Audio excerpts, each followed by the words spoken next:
Hello guys, welcome back to my channel. So our next video is from Thomas Sowell, our intellectual national treasure, and it says Thomas Sowell best 5 moments. I chose Thomas Sowell. Let's check it out. One of Barack Obama's great gifts is the ability to say things that are absolutely absurd and make them sound not only plausible but inspiring. But there are so many people among the intelligentsia, especially, who are absolutely immune to facts. It's as if they took their anti-fact shots every year, and the facts will just not affect them.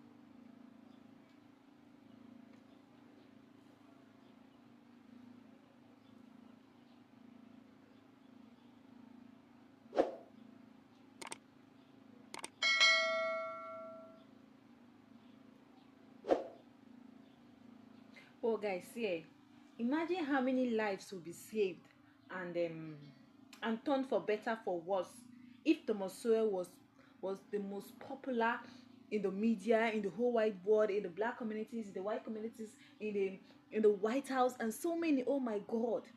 Maybe the reasoning and the thoughts of many people will change. I bet you. Individuals got more out of this than we thought. What are they saying, and what are you saying? I'm not at all sure what they're saying. Again, the short-term numbers don't usually tell you a lot. If I look back at the prior statements of Paul Krugman and Nancy Pelosi, I do not have an awful lot of confidence and I'll give a lot of weight to what they say. What about Paul Krugman? They've been wrong big time before.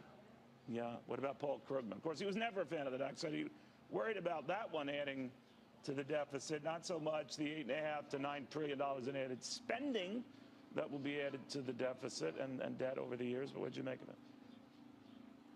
Well, again, you're right that Krugman takes this position. He's taken a lot of positions which are indefensible. So I'm not the least bit surprised that he's taken another one.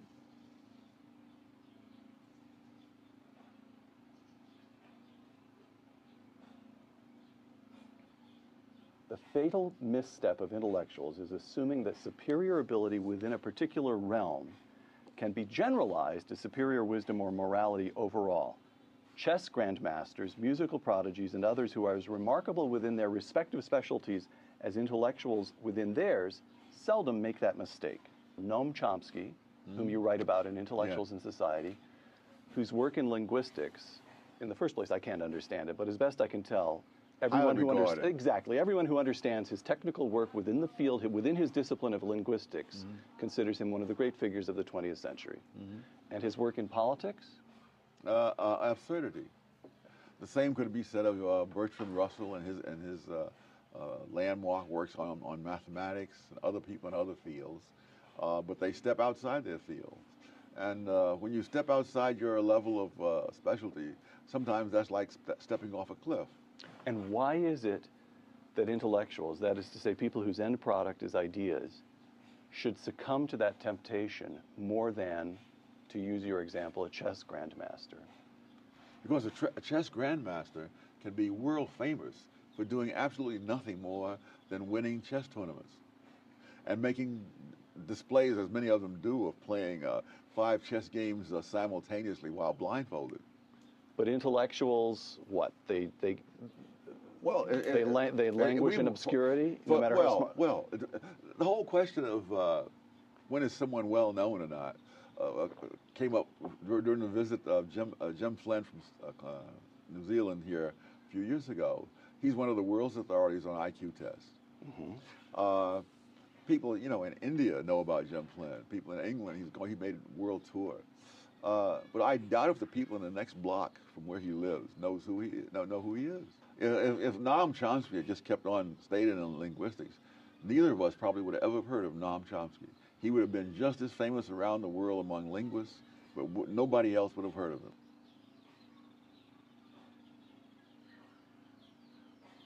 What do you make of Alexandria Ocasio-Cortez? She has this growing movement, even among some people who historically haven't been particularly persuaded by the socialist meme. I mean, but there's something about her that seems to be very popular. Do you think it's going to continue, or will she fall flat? I don't know. Again, it depends upon whether people go by facts or by rhetoric. If they go by rhetoric, she's a rising star. Now, I would like you to take a look at a brief video of Alexandria Ocasio-Cortez, who at the age of 29, calling herself a democratic socialist, has just been elected to the House of Representatives from New York. And although she's not seated yet in the new Congress, she went to Washington, and one of her first acts was to participate in a sit-in in the offices of House Majority Leader Nancy Pelosi. That is to say, the leader of her own party. Yes. So here's a brief video. I just want to let you all know how proud I am of each and every single one of you for putting yourselves and your bodies and everything on the line to make sure that we save our planet, our generation, and our future. It's so incredibly important. We have to get to 100% renewable energy in 10 years. There is no other option.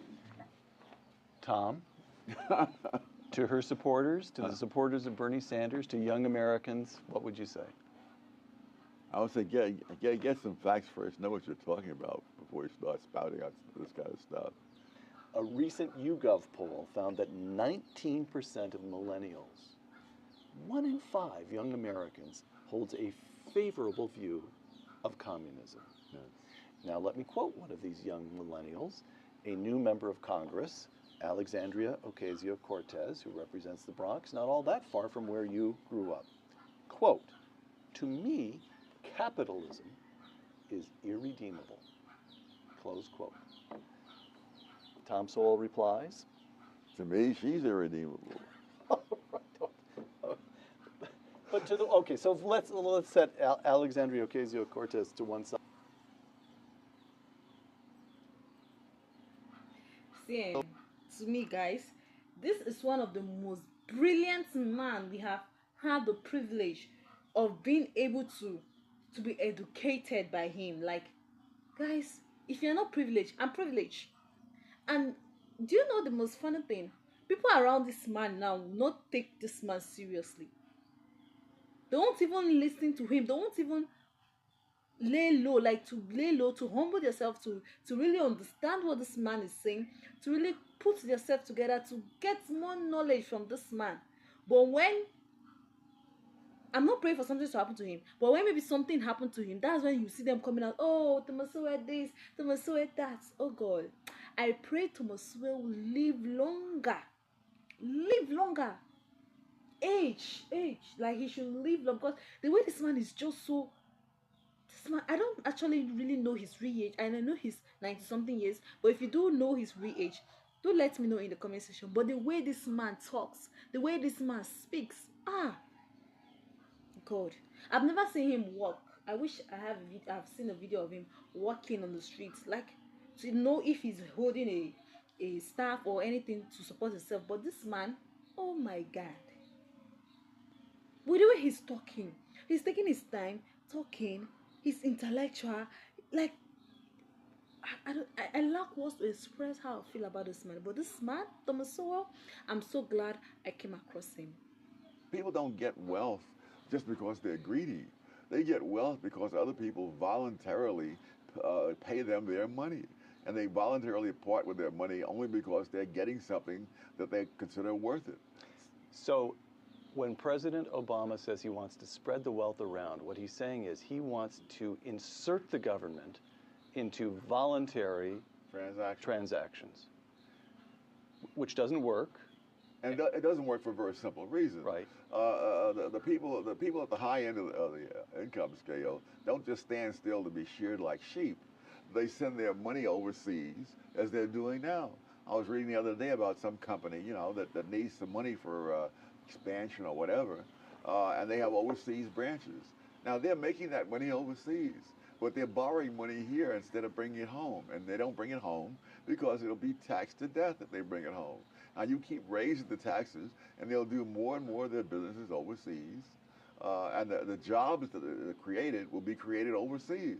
So this is not whether they have high or low taxes on the rich is going to affect the rich a lot less than it's going to affect people who are looking for jobs and people who have small businesses like hardware stores and whatnot who can't move overseas. How come you see that and Barack Obama doesn't?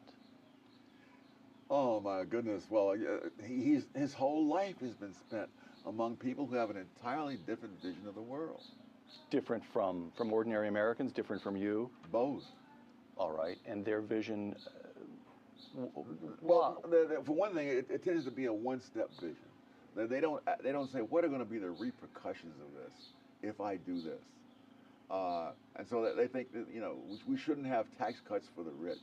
You say because that the rich don't need it, don't deserve it, and so forth. And their analysis ends there. And it ends there. Right. Whereas if you look back through history, you find that when you had very high taxes on upper income people, you didn't collect as much revenues in many cases as you did with lower tax rates. One more video clip, Tom, if you don't mind. It's hard to argue against that. Warren Buffett's secretary shouldn't pay a higher tax rate than Warren Buffett. It is wrong that in the United States of America, a teacher or a nurse or a construction worker who earns $50,000 should pay higher tax rates than somebody pulling in $50 million. Explained by somebody who's making $50 million a year in the financial markets should be paying 15% on their taxes, when a teacher making $50,000 a year is paying more than that, paying a higher rate. They ought to have to answer for that. And if they're pledged to keep that kind of unfairness in place, they should remember the last time I checked, the only pledge that really matters is the pledge we take to uphold the Constitution. So, by the way, I have to make a brief factual correction. He referred to Warren Buffett's having made $50 million. Warren Buffett later announced that last year he'd made $62 million. Yeah, well, let's not underestimate Warren Buffett. All right, but the President of the United States kept talking about the prima facie unfairness of a secretary, what did he say, a teacher or a nurse or a construction worker paying a higher rate than a hedge fund manager or one of the richest men in the world, Warren Buffett. Now, there's something to that, isn't there? One of Barack Obama's great gifts is the ability to say things that are absolutely absurd and make them sound not only plausible but inspiring. First of all, the vast majority of taxes are paid by people in the upper 10% of the income thing. So the whole picture that he's painting there has no relationship to reality. It may well be that if someone has capital gains, that they will pay a lower rate of taxation in a given year. Of course, capital gains are not there in a given year. You may have stock options accumulating over 5 or 10 years, and then in 1 year when you cash them in, that year you have a spike in your income. Right. And so the capital gains tax takes into account the fact that this wasn't all earned that particular year, even though you got it that year. Right. So it's ludicrous, but it's very clever ludicrousness. Mm. See, and guys, my favorite, what I love about TS is that his confidence, is his confidence for me. His confidence, based on his intelligence and knowledge of facts that renders powerful people absorb so quickly. Gosh, like the way he talks, the way he laughs, like it's incomprehensible. Like, did you remember when especially when OSC stated that capitalism is irredeemable? Like, wow. Oh, hey. See, prior to becoming a congresswoman, she was an epitome of capitalism. Like, I want your tip money, I don't want your tip money, blah blah blah blah blah blah. I feel that all of those tips being given to her, maybe when she was a bartender or anything, should be distributed among the rest of everyone. Yes, because someone, please, I just wish someone would just vote that woman out because she doesn't deserve that place where she is. She's irredeemable. I just love what Mr. Sowell just said. That she is irredeemable and correct. She is. She is really, really, really irredeemable. But guys, I wonder why. I wonder why. Thomas Sowell. I wonder why he's not taking all this Congress of a thing again. Why? Like all these. I wonder why he's not accepting all these invitations to testify as an expert before the Congress and Senate hearings. Why? Or is it that maybe he got sick of their continuous obtuse double talk, or their corruption, the way they talk? You know, those people are there hearing. Sometimes they don't even like hearing what you want to say. They don't like hearing what the words or the truth you have to say. They just like cutting in someone. I don't know why they like shutting up somebody up without the person finish talking. So maybe Thomas Sowell got tired of that and he doesn't want any of that. That's why he stopped going out for this hearing of a thing. Let me know your thoughts in the comment section. Let me know how you felt watching this video, and let me know how you feel about Thomas Sowell. Let me know in the comment section. Like, watch, and subscribe to my channel, and have a wonderful day ahead. Bye bye. Be you, do you.